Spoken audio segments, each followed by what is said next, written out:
Hello everyone, आप सभी का रोजगार विद अंकित यूट्यूब चैनल में स्वागत है। तो चलिएगा बढ़ते हैं अपने लेक्चर की तरफ और पहले हल्का सा रिवाइज करते हैं कि लास्ट लेक्चर में हम क्या पढ़ रहे थे।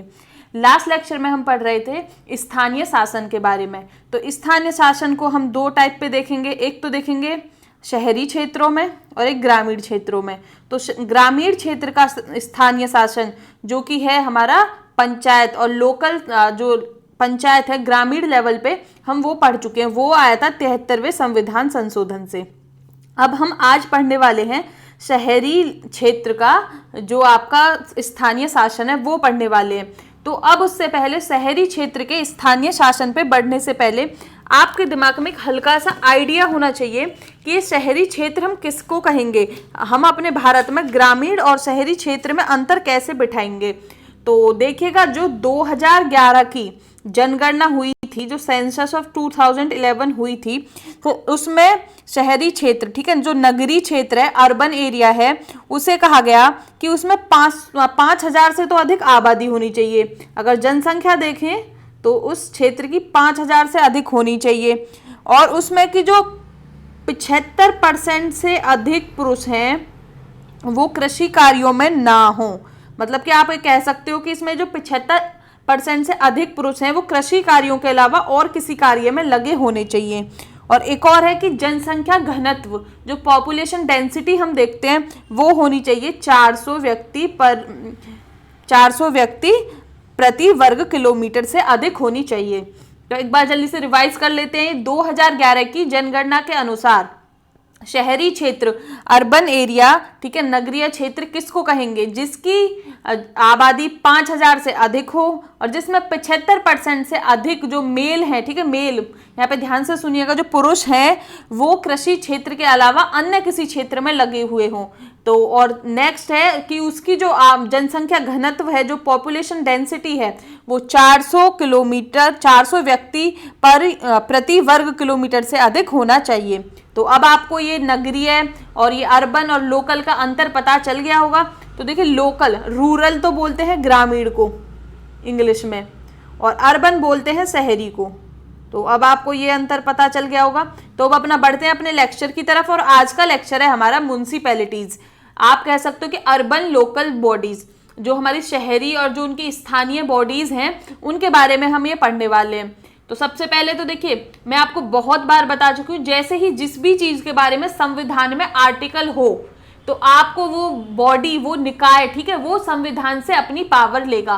तो ऐसे हमारी जो पंचायत है और यहाँ पे ये म्युनिसिपैलिटीज, दोनों क्या हो जाती है? दोनों हो जाती है संवैधानिक बॉडीज जो संविधान से पावर ले रही है। तो अब ये देखिए, यहाँ पे लिखा भी हुआ है कि जो नगरीय शासन है, जो अर्बन गवर्नमेंट है, जैसे कि हमारा रूरल गवर्नमेंट जो पंचायत है, उसको मिला 73वें संविधान संशोधन से संवैधानिक दर्जा, तो इसको मिलता है हमारा 74वें संविधान संशोधन से संवैधानिक दर्जा, और जो कि आया था 1992 में। तो देखिए, सीधा क्वेश्चन यहीं से बनता है कि यही ज्यादातर क्वेश्चन यही आता है, और जो आपको क्वेश्चन आने वाला है वो इसी पेज पे बहुत, इसमें बहुत इजी चैप्टर है, बहुत छोटा सा होने वाला है। इन शॉर्ट मैं आपको ये बताऊं तो, और आपको इसमें क्या करना है, इसमें हाथों हाथ आपको पिछला वाला भी याद रखना है। अगर आप पंचायत वाला हाथों हाथ याद रखोगे तो ये वाला याद रखने के लिए बहुत ही इजी होने वाला है। तो अब हम अपना इतिहास देख लेते हैं कि हमारे यहाँ पे जो ये इतिहास है वो कैसा रहा है।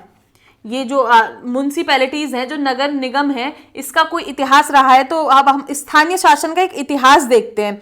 तो ये देखिएगा, आप 1688 में भारत का पहला नगर निगम बना था मद्रास। नगर निगम को कहा जाएगा म्युनिसिपल कॉरपोरेशन। अब आपको इन शब्दों में थोड़ा अंतर ये समझ नहीं आ रहा होगा कि कभी तो नगर निगम, कभी नगर पालिका, ये सारे शब्दों का मतलब आपको इसी लेक्चर में बिल्कुल अच्छे से समझ आ जाएगा। उसके बाद में हम इसका एक इतिहास देख रहे हैं कि डेवलपमेंट देख रहे हैं कि जो 74वां जो संविधान संशोधन है वो कैसे आया। 1726 में बनती है लोकल गवर्नमेंट, हमारी म्युनिसिपल कॉरपोरेशन, बम्बई और कलकत्ता में, ठीक है, ये आपको याद रखना है। 1870 में क्या होता है, लॉर्ड मेयो, ठीक है, जो लॉर्ड मेयो है वो करते हैं वित्तीय विकेंद्रीकरण का संकल्प, फाइनेंशियल डिसेंट्रलाइजेशन के लिए रिजोल्यूशन लाते हैं। तो इसका मतलब क्या हुआ, यहाँ पे स्थानीय शासन से क्या लेना देना। अगर फाइनेंशियल विकेंद्रीकरण, वित्तीय विकेंद्रीकरण का मतलब है कि पहले तो जो पैसे की पावर यहाँ पे एक जगह में थी, विकेंद्रीकरण में क्या हुआ कि जो ये पावर है ये धीरे धीरे ऐसे नीचे को पहुंचा दी गई। विकेंद्रीकरण का केंद्र से कोई दूर चीज जाना, तो जैसे ही विकेंद्रीकरण होगा केंद्र से दूर पावर जाएगी, तो मतलब कि लोकल स्थानीय जो संस्थाएं हैं उनमें पावर है वो शक्ति जाएगी, तो इससे क्या होगा कि लोकल गवर्नमेंट पे, स्थानीय शासन पे प्रभाव डालेगा। तो आपका क्वेश्चन हिस्ट्री का भी हो सकता है कि वित्तीय विकेंद्रीकरण का संकल्प कौन लाए थे, तो 1870 में लॉर्ड मेयो लाए थे। और इसके बाद में जो इससे सबसे इंपॉर्टेंट क्वेश्चन बनता है हिस्ट्री पॉलिटी, आप किसी का भी कह लीजिए, कि लॉर्ड रिपन का जो 1882 का संकल्प पत्र था, लॉर्ड रिपन का 1882 का संकल्प पत्र था, जो कि स्थानीय स्वशासन के लिए, जो लोकल सेल्फ गवर्नमेंट है, उसका मैग्ना कार्टा भी बोला जाता है। तो ये मैग्ना कार्टा शब्द का मतलब मैं आपको पहले भी बता चुकी हूँ, अभी भी एक हल्का से रिवाइज कराऊं कि जो 1215 की बात है, इंग्लैंड के जो राजा थे उन्होंने वहां पे अपने लोगों को कुछ अधिकार दिए, तो वो अधिकार बहुत अच्छे अधिकार थे, विस्तृत रूप से थे कि लोग रिवॉल्यूशन ना कर दें, लोग क्रांति ना कर दें, तो इसीलिए वहां पे लोगों को अधिकार दिए गए और ये अधिकार को कहा जाता है मैग्ना कार्टा। तो इसीलिए किसी चीज में भी कोई अधिकार मिल रहे हो या कुछ भी हो, तो वो अगर कोई विशेष महत्वपूर्ण वैल्यू रखता है तो उसे मैग्ना कार्टा कह दिया जाता है। अब आपके लिए क्वेश्चन है कि हमारे संविधान का मैग्ना कार्टा किस वाले भाग को, किस आर्टिकल को या किसको कहा जाता है। मैंने आपको बहुत अच्छे से पढ़ाया है, तो इतना तो मैं एक्सपेक्ट कर सकती हूँ कि जो बच्चे फर्स्ट लेक्चर से यहाँ 48वें लेक्चर तक देख रहे हैं तो उनको इसका आंसर कुछ तो आइडिया होगा। मतलब एकदम आप कंफर्म नहीं बता सकते हो तो किसके आसपास है, फंडामेंटल राइट्स को कहा जाता है, डीपीएसपी को कहा जाता है या किसको कहा जाता है, तो आप कॉमेंट सेक्शन में बताइएगा। फिर इसके बाद में क्या होता है, अभी ये देखिए मॉडर्न इंडिया के टाइम की बात कर रहे हैं। यहाँ पे मैंने आपको जो भारत का पहला नगर निगम है ये मैंने आपको मॉडर्न इंडिया, आधुनिक भारत में बताया है। और नेक्स्ट अब हम देखते हैं कि 1907 में क्या हुआ, रॉयल कमीशन ऑन डिसेंट्रलाइजेशन। ठीक है, डिसेंट्रलाइजेशन का मतलब मैं आपको बता चुकी हूँ, तो ये रॉयल कमीशन डिसेंट्रलाइजेशन के लिए बनाया गया 1907 में और इसने अपनी रिपोर्ट दी 1909 में। इसके बाद में क्या होता है कि आपको मैंने वो पढ़ाया था, एक एक्ट पढ़ाया था, गवर्नमेंट ऑफ इंडिया एक्ट 1919। तो वहां पे क्या था, मैंने आपको दो सब्जेक्ट पढ़ाए थे, ट्रांसफर्ड सब्जेक्ट और रिजर्व्ड सब्जेक्ट। अब आपको जिसको भी याद नहीं है तो वो वीडियो जाके देख लीजिएगा, बस मैं यहाँ पे आपको एक हल्का सा आइडिया दे रही हूँ। तो उस वाले जो सब्जेक्ट है उसमें दो हस्तांतरित और रिजर्व्ड सब्जेक्ट थे, तो उनमें से दो सब्जेक्ट में से जो लोकल सेल्फ गवर्नमेंट था, तो ये वाला जो विषय था वो गया था हमारा ट्रांसफर्ड सब्जेक्ट के अंदर, हस्तांतरित विषय के अंदर। और ये मैं आपको बता रही हूँ गवर्नमेंट ऑफ इंडिया एक्ट 1919।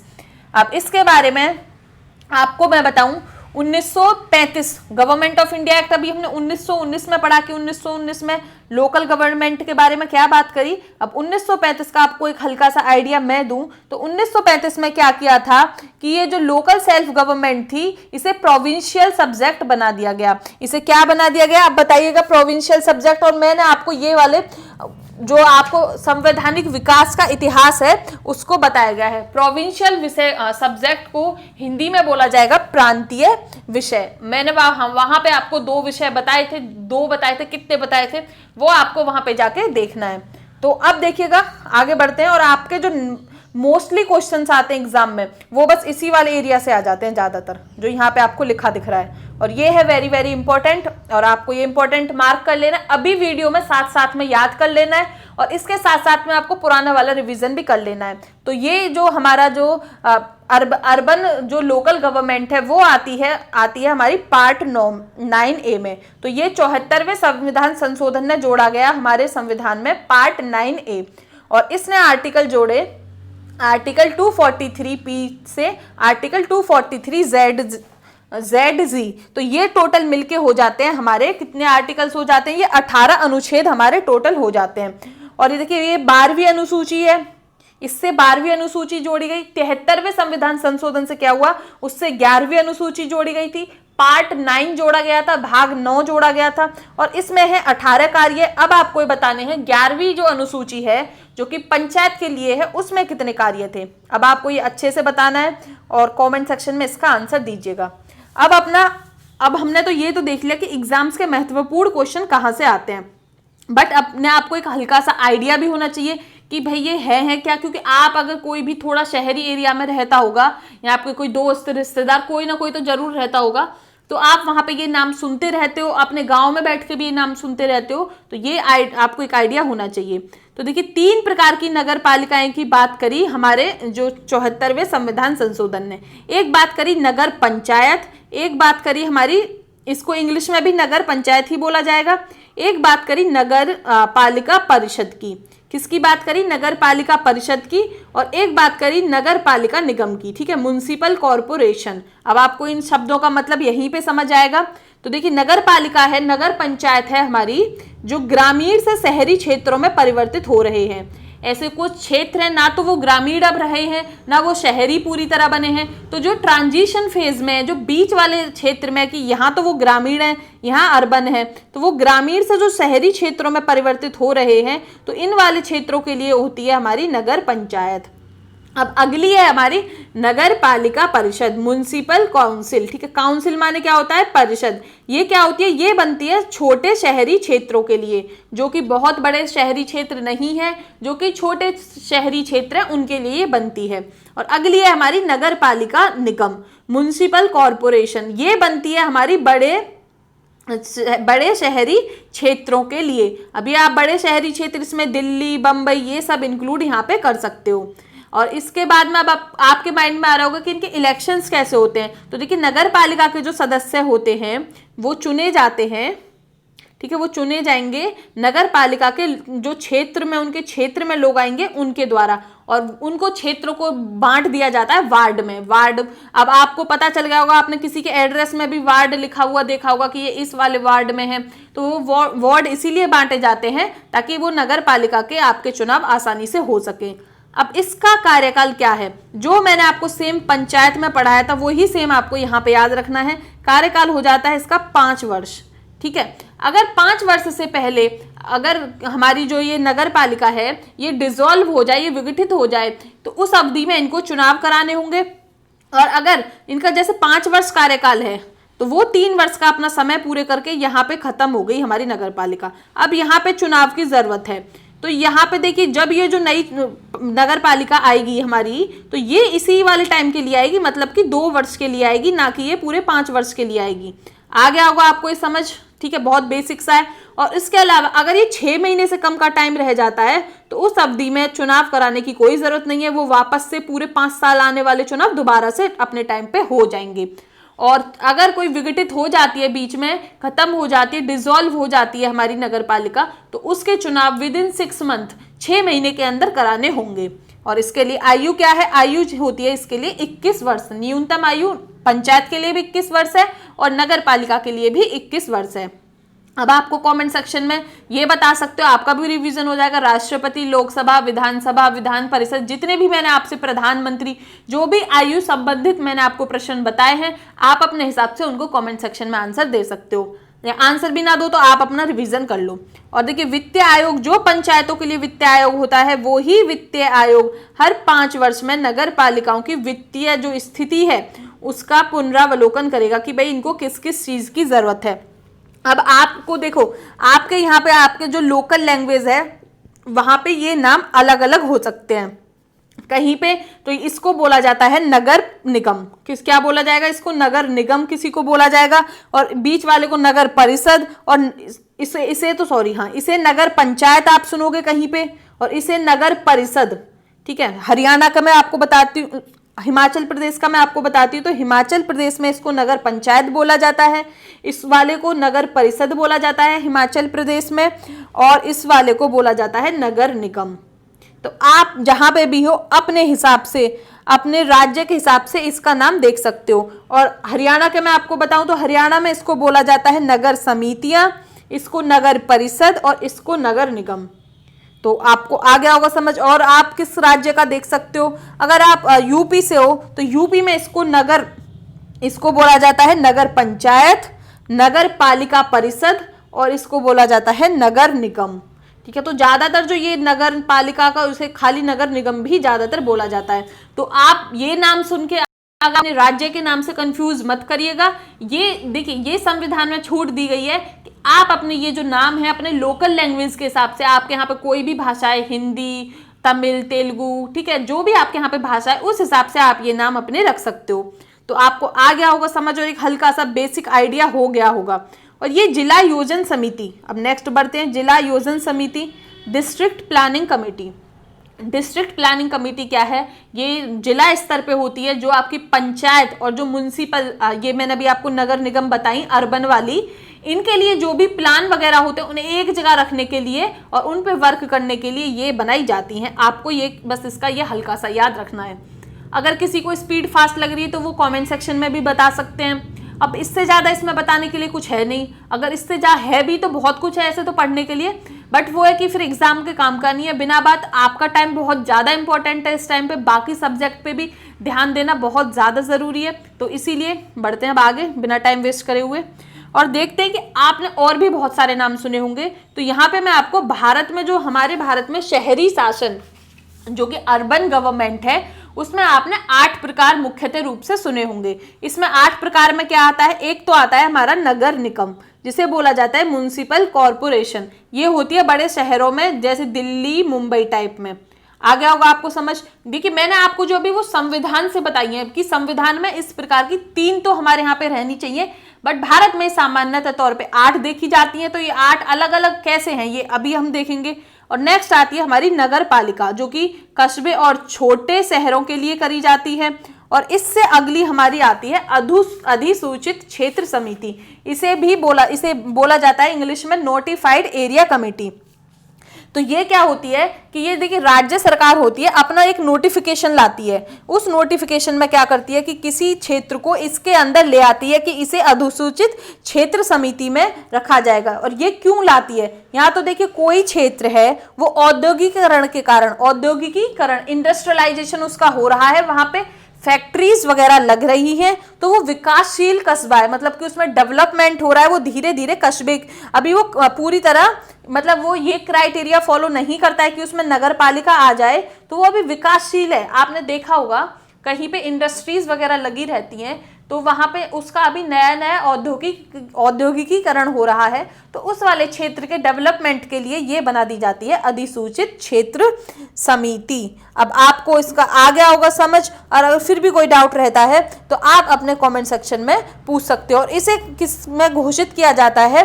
इसे घोषित किया जाता है राजपत्र, जो राज्य सरकार का जो राजपत्र आता है उसमें इसे नोटिफाइड किया जाता है, इसीलिए इसे कहा जाता है अधिसूचित क्षेत्र समिति।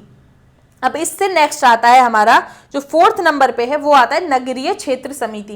देखिए ये आपको जो 8 में बता रही हूँ, ये रटने की कोई जरूरत नहीं है, बस एक आप हल्का सा आइडिया रख लीजिएगा। और इसमें जो इंपॉर्टेंट है आपको मैं वो बता दूंगी कि आपको कौन सा याद रखना है। ये नगरीय क्षेत्र समिति ये छोटे कस्बों वगैरह के लिए होती है कि ये छोटे कस्बों में कैसे शासन करना है, उन सबके ध्यान रखने के लिए और उनको कोई सुविधा जो प्रदान करनी है, ये उस लिए होती है। अब यहाँ पे जो आपको थोड़ा सा याद रखना है, ये इंपॉर्टेंट है, छावनी बोर्ड, कैंटोनमेंट एरिया। आपने कहीं देखेंगे मथुरा छावनी, ये सब आपने सुना भी होगा। तो यहाँ ये 2006 छावनी अधिनियम, ठीक है, 2006 कैंटोनमेंट एक्ट के अंदर ये बनाई गई है। और ये बनाई किसने? ये बनाई है रक्षा मंत्रालय के अंदर काम करती है, और ये बनाई है केंद्र सरकार ने। तो आपको ये, और जो मैंने अभी बाकी जो आपको ऊपर स्थित पहले 4 बताई हैं, वो चारों आती हैं राज्य सरकार के अंडर, और ये आती है हमारी केंद्र सरकार के अंडर, क्योंकि आर्मी वगैरह हैं, ये हमारा केंद्र सरकार का विषय है। आ गया होगा आपको समझ। नेक्स्ट है हमारा टाउनशिप, जिसे बोला जाता है नगरीय क्षेत्र। अब ये क्या है आपका? तो देखिए उद्योगों के जो निकट होती है बनी आवासीय कॉलोनी में रहने वाले कर्मचारियों के लिए जो सुविधाएं दी जाती हैं, आप इसे देखिए, इन्हें ना रटने की कोई जरूरत नहीं है। आपका कोई फ्रेंड है, कुछ भी है, आप उस जगह पे गए हो, उस स्थान पे गए हो, तो आप बस उसको ऐसे ही रिलेट करके याद रख सकते हो। तो आप टाउनशिप क्षेत्र, नगरीय क्षेत्र में जो भी है उनको, जैसे कि फैक्ट्री बनी है तो वहां पे फैक्ट्री में कुछ काम हो रहा है, बट उनके जो अधिकारी हैं और वो कर्मचारी जो उनकी कॉलोनी के अंदर रहते हैं, उन्हें भी तो कुछ सुविधा की जरूरत है। तो उसके लिए कुछ आपने देखा होगा किसी फैक्ट्री के आसपास कुछ वहीं पे एरिया बना दिए जाते हैं, वहीं पे उनको सुविधा दी जाती है, तो ये उस लिए बनाई जाती हैं। अब इसके बाद में 2 और देख लेते हैं। ये नेक्स्ट है हमारी न्यास पतन, पोर्ट ट्रस्ट, ठीक है, आपको नाम से ही पता चल गया होगा, बंदरगाह की सुरक्षा के लिए बनती हैं। जैसे कि आपका मुंबई में कोई पोर्ट हो गया, जवाहरलाल नेहरू पोर्ट हो गया, इनकी सुरक्षा के लिए जो ये बनते हैं इन्हें बोला जाता है पोर्ट ट्रस्ट। अब ये इसमें कॉमन सेंस वाली बात है, ये केंद्र के द्वारा ही बनाई जाएंगी, क्योंकि पोर्ट, ठीक है, ये सब हमारा केंद्र को इन पे ज्यादा ध्यान रखना पड़ता है, क्योंकि सुरक्षा की दृष्टि से भी भारत के लिए ये इंपॉर्टेंट है। और नेक्स्ट है हमारा स्पेशल पर्पस एजेंसी, विशेष उद्देश्य हेतु अभिकरण। अगर कोई विशेष उद्देश्य हेतु कहीं पे भी कोई चीज बनाई जाती है, तो जैसे कि किसी क्षेत्र में, उस क्षेत्र में जरूरत है वहां पे रक्षा की, तो स्पेशल रक्षा के लिए जो बनाई जाएगी उसे स्पेशल पर्पस कह दिया जाएगा। या प्रदूषण नियंत्रण के लिए बनाई जाए किसी क्षेत्र में, तो वो प्रदूषण नियंत्रण के लिए स्पेशल पर्पस एजेंसी हो जाएगी। तो इसको और भी नामों से बुलाया जाता है, एक उद्देश्य, व्यापक उद्देश्य, या किसी विशेष उद्देश्य के लिए, या स्थानीय कार्यकारी निकाय। तो बस आपको ये इनका एक हल्का सा आइडिया रखना है। अब देखिए हमने क्या करा है कि हमने अपने भारत में किस किस प्रकार की सरकार है वो कंप्लीट कर लिया है अब तक। तो आपको मैं कब हल्का सा आइडिया यहाँ पे समझा दूं कि हमारे भारत में क्या क्या किस प्रकार की सरकार आती है। तो देखिए सबसे पहले तो अब हमने अपने यहाँ पे राष्ट्रपति आते हैं, ठीक है, प्रेसिडेंट हमारे सबसे ऊपर हो गए। फिर हमारे यहाँ पे केंद्र सरकार हो गई, मैंने आपको पढ़ाया केंद्र सरकार। केंद्र सरकार को आप कह सकते हो संसद, ठीक है, यहाँ पे लोकसभा और राज्यसभा दोनों आ जाती हैं। फिर हमारी आ जाती है यहाँ पे 28 राज्य आ जाते हैं हमारे यहाँ पे। कितने राज्य आ जाते हैं? 28 राज्य आ जाते हैं। और हमारी यूटी, यूनियन टेरिटरी, जो कि कितनी है आपको बहुत बार मैं बता चुकी हूँ, 8 हैं और 28 राज्य हैं। ये 8 यूनियन टेरिटरी कैसे हैं? दमन दीव और नागर हवेली, ठीक है, ये सब जो 2 यूनियन टेरिटरी को मिला के दमन दीव एंड नागर एंड दादर हवेली, ठीक है, पूरा नाम ये है। इन 2 को बना के एक बना दिया गया था 26 जनवरी 2020 से। तो आपको ये वाला डाउट नहीं रखना है कि 8 कैसे हैं। और राज्य हैं, अब राज्यों में भी हमारा इधर अगर शहरी क्षेत्रों के लिए तो हमारी अर्बन लोकल बॉडीज आ जाएंगी, और इधर ग्रामीण क्षेत्रों के लिए रूरल लोकल बॉडीज आ जाएंगी। तो एक प्रकार का ये मोटा मोटा सा हमारे भारत में शासन है कि कैसे तीनों स्तरों पे, एक तो लोकल पे, एक राज्य पे और एक केंद्र पे, कैसे त्रिस्तरीय जो सरकार की शासन प्रणाली है वो कैसे काम करती है। अगर आपको कोई डाउट है तो भी आप कमेंट सेक्शन में पूछ सकते हो। और अब कुछ लोगों को ये होगा कि अब आने वाले लेक्चर क्या होंगे, तो देखिए मेरे को 2 लेक्चर आपके लिए इंपॉर्टेंट अभी लग रहे हैं। एक तो जिसमें कि सारे संविधान संशोधन आ जाएं, जितने भी हमारे यहाँ पे इंपॉर्टेंट, सारे नहीं इंपॉर्टेंट, जो कि 20 के लगभग हो सकते हैं, और 1-2 आप ऊपर नीचे भी काउंट कर सकते हो। और एक आपका मैंने देखा है, आपने अभी मेरे से डिमांड नहीं करी है, लॉ कमीशन।